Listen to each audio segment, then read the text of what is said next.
They're all standing on their name. And the American public go, I like him, I like Jesse Ventura, I like all these people.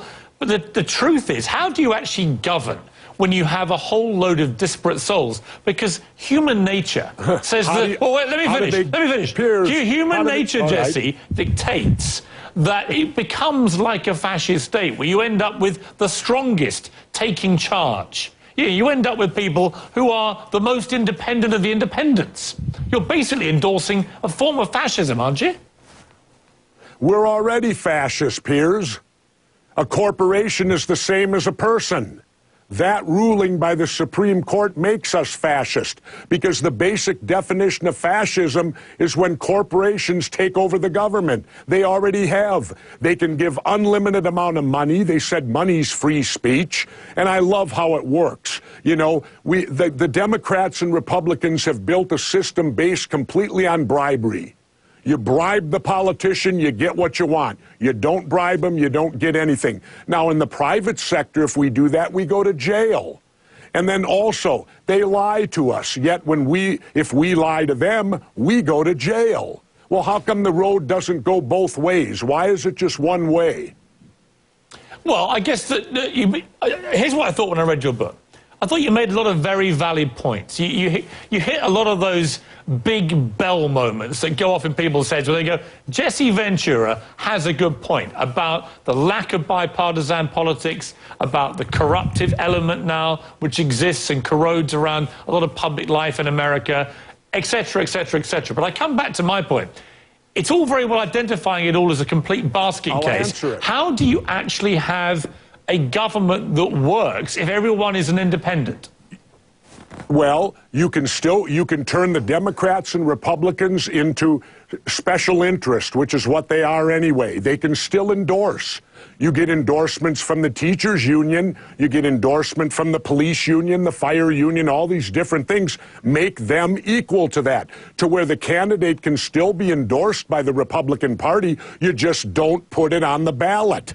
You put just the name down. Why is it so weird to think that there should only be a name there instead of Democrat or Republican? Why do they deserve the right to be on there? But the problem surely with that is that it's all very well, this guy's an independent. Everyone quietly knows that he's what used to be called the Republican. You end up like that ridiculous scenario of the pop star Prince, who then renames himself the artist formerly known as Prince. These would be independents formerly known as Republicans and Democrats, wouldn't they?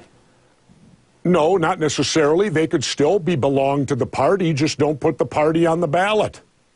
Like I said, turn them into political action committees.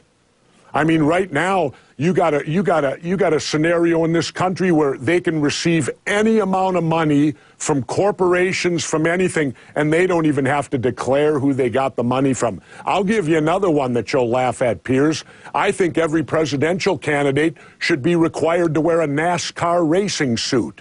You know why? Go on. You know why? No. Well, that way it will show who owns them. On NASCAR, they always got all the patches for who their sponsors are. Well, that way us as the voters can then look at their suit and realize who owns them. You see, that's actually who paid them the money, who they're going to favor, and that would make us more informed voters then. It's actually if they'd wear NASCAR suits. Well, Jesse, it's a brilliant idea. The only problem is absolutely nobody would ever do it. Let's have a short break. I want to come back and ask you why, if it's the new land of promised opportunity for the independents, why you, as one of America's great independent politicians, isn't going to throw his hat back in the ring. So think about a good answer for me on that one. Had to do with state and local government. He wants another stimulus. He wants to hire more government workers. He says we need more firemen, more policemen, more teachers. Did he not get the message of Wisconsin? The American people did. It's time for us to cut back on government and help the American people. Top demo crip Barack Obama there, squabbling with top Republican Mitt Romney. I rather like this, Jesse Ventura, these new names. They've got a certain ring to them. When you hear the president and the Republican nominee going at it like this, given the state of the economy in America, what's your reaction? Well, my reaction is doesn't matter. I mean, when we went from George Bush to Barack Obama, the only difference was their skin color. Everything else has been pretty much the same. It doesn't matter if you elect a Democrat or a Republican because they've both sold out to bribery to the same corporate sponsors. I mean, Barack Obama's large contributor was Goldman Sachs. Same thing on the Republican side. If you go to both their conventions, you'll see the same lobbyists paying off both sides, so they win either way. It does not matter who you elect. I laugh when I hear change you can believe in. Well, the only way that's going to happen is if you'd elect someone like me. I'll give you change you can believe in. You can rest assured there'd be change. Not what these guys talk about. Nothing's changed. Nothing ever will, as long as Democrats and Republicans are in there. Now, I'm getting a sort of explosion on my phone here of Twitter, which I know you don't partake in, but a lot of people tweeting, to my surprise, but to your joy, a lot of, he's got a point, Jesse Ventura.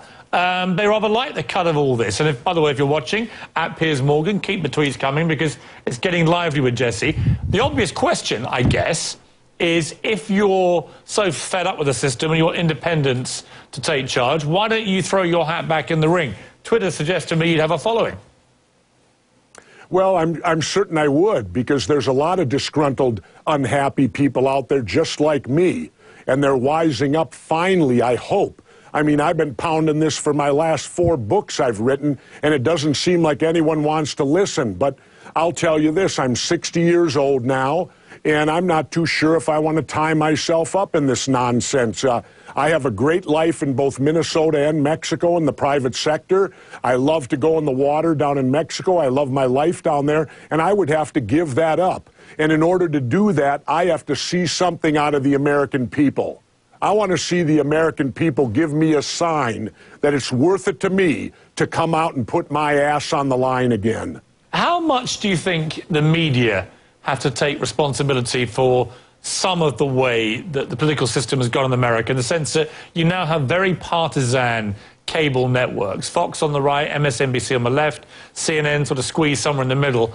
When you see them getting more and more vociferous and partisan, does that matter? Is that good for political debate? Is it corrupting political debate? What do you think? I think it's awful. It's terrible. You know, the news used to be to report facts and allow you to make the decision. All these shows are nothing but opinion moderators. They're hired guns to push an agenda. I think it's horrible. When our forefathers created this country, the media was supposed to be the 4th branch of government, the unwritten branch. Their job was to keep track of what the other 3 were doing and report it to the American people so the American people could judge it accordingly. What you have now is nothing but a media with opinion and a media that, I remember the death of Anna Nicole Smith. It was the headline for a month. A month.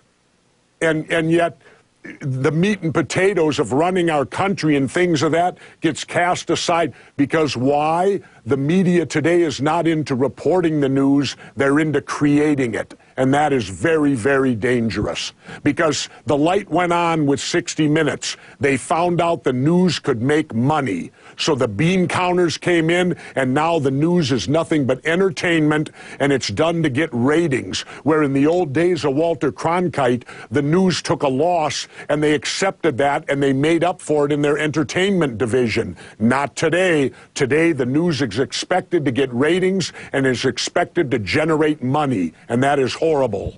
So presumably you'll be boycotting Fox and MSNBC on your book tour, will you, Jesse? I won't be boycotting them. They boycott me. I'd go on happily. No, that's the truth, Piers. Neither of them will have me on. Neither of them. Really? Will have me on. Nope.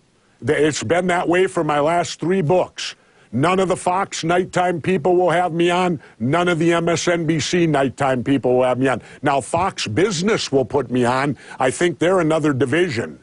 I'm not sure about that, but some of the business shows at Fox will have me on. But no, Fox and MSNBC have banned me. I'm too controversial, I guess. You know who else wouldn't let me on? Don Imus.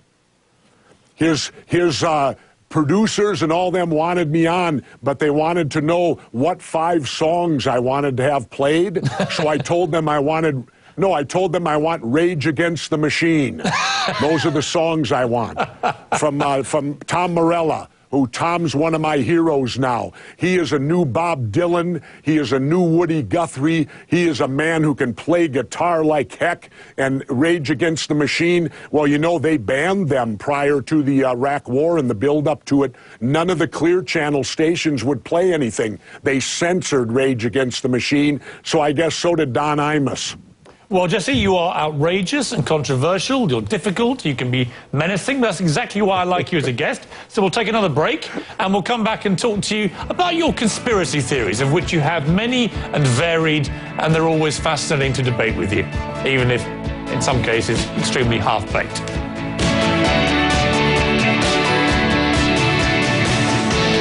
My special guest, Jesse Ventura, and I do mean special because there's no one quite like you, Jesse Ventura. Let's turn to your conspiracy theories in the book. As some would say, you would argue that they are factual assessments of issues, one of which is you call Iraq and Afghanistan, the wars there, the first contract wars, saying the government hired corporations to do the job of our troops, paying them a lot more than they would pay the troops. Explain what you mean by that. Sure. Well, you've got all these contractors, former U.S. military special forces people.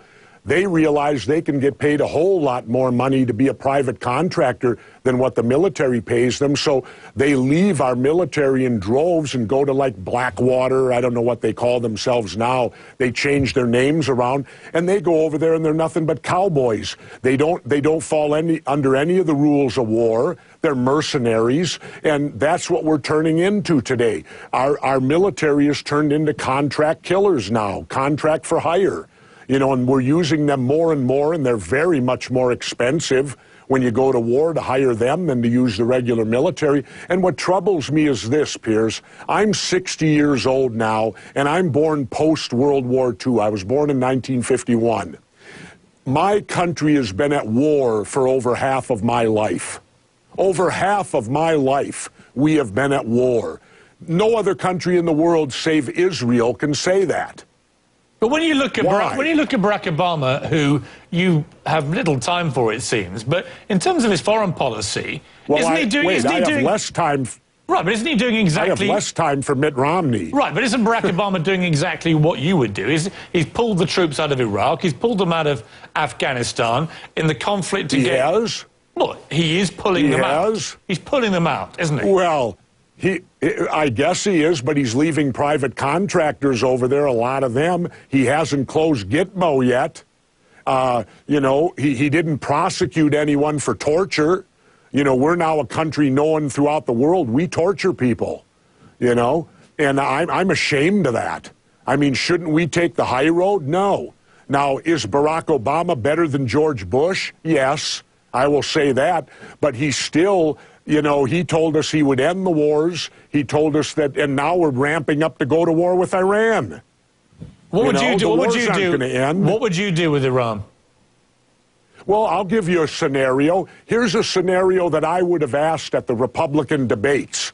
I would have said, hypothetically, if you're the president, let's say Hugo Chavez of Venezuela, because of his fear of our military and the fear of the United States, if he went and bought an unmanned drone and flew it over United States airspace, and if that drone crashed in the United States, you as president, I would have asked the Republicans, what would you do? I bet you they would have declared war. And yet, we fly unmanned drones over Iran airspace. No one gave us permission to do that. The hypocrisy is unbelievable.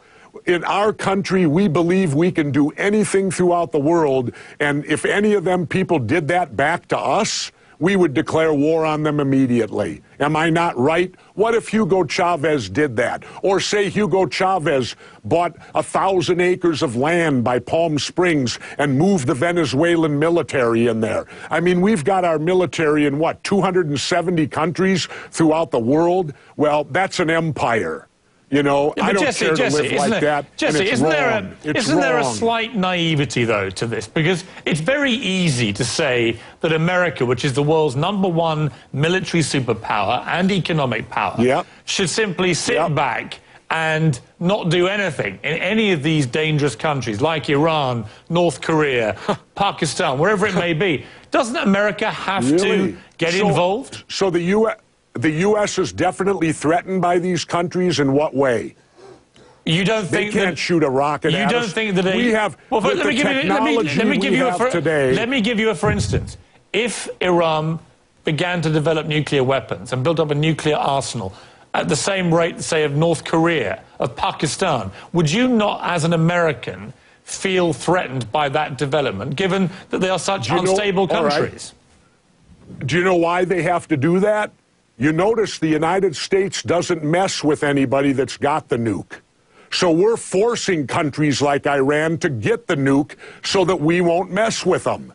We don't mess with nobody that's got the nuke. We only go after, and you're talking about this buildup? I've heard that before. I heard the same thing about Iraq. I heard that a few years ago. It was all a lie, wasn't it? They had no weapons of mass destruction. They had no ties to Al-Qaeda. The American people were boldly lied to about that entire war, and then we go into that war and we discover it's all a lie, and yet nobody holds anybody accountable for it. Well, now they're using the same scenario on Iran. The same identical scenario.